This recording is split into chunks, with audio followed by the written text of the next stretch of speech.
नमः शिवाय। जय श्री राम। सभी को जन्माष्टमी की बहुत बहुत शुभकामनाएं। तो मैं इस जन्माष्टमी के पावन पर्व पर मेरे मन की भावना समझ लीजिए, बात समझ लीजिए, जो मैं आप सभी से शेयर कर रही हूँ। क्योंकि दरअसल मैंने कहीं पर पढ़ा था कि ये जो गौरैया है ना, वाइट ऐसे वो घरेलू चिड़िया गौरैया, तो ये लुप्त होने की कगार पर है। कारण रेडिएशन।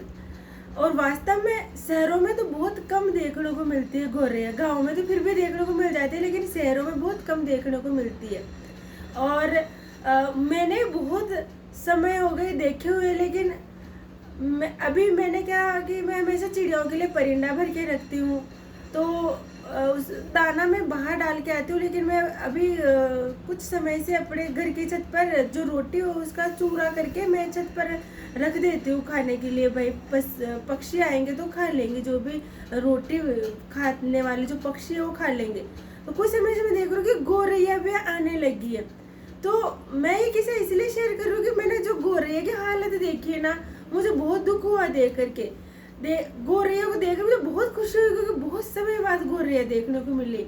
लेकिन मैंने जो गांव में देखी ना, एकदम खिली खिली ताजा, वो न होकर के एकदम ऐसे लग रहा था कि ऐसे कुपोषण का शिकार होता है ना, वैसे।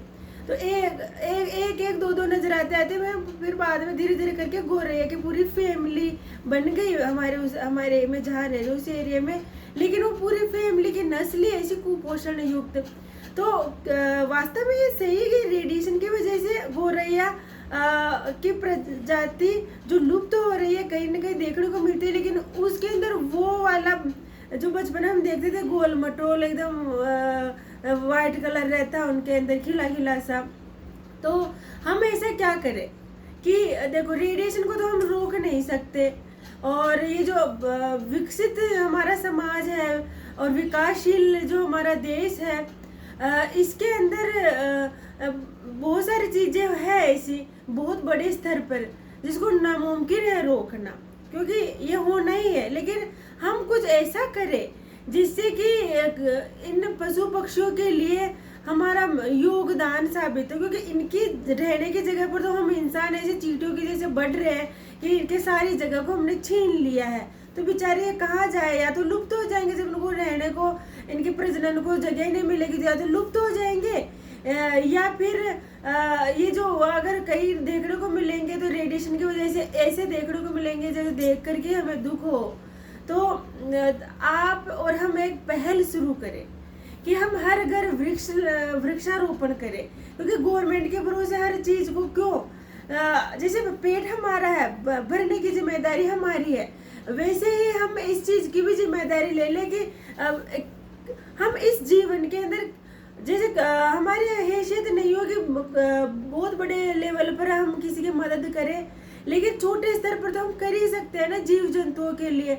तो आप पेड़ लगाए, हर घर अगर पेड़ लगाए अपने घर के बाहर, जगह नहीं हो तो कम से कम अपने घर के बाहर, और पशु पक्षियों के लिए पानी और अन्न की व्यवस्था कर दे। इतना कर देना तो कम से कम थोड़ा बहुत तो हम किसी न किसी जीव की मदद कर ही सकते हैं। तो ये पहल क्या आप मेरा साथ दोगे? इसमें शुरू कर रहे हैं तो हर घर पेड़ और एक परिंदा और खाने के लिए उनके लिए दाना और रोटी का चूरा करके छत पे रखोगे तो सच में ये इससे खूबसूरत कुछ हो ही नहीं सकता। ओम नमः शिवाय। जय श्री राम।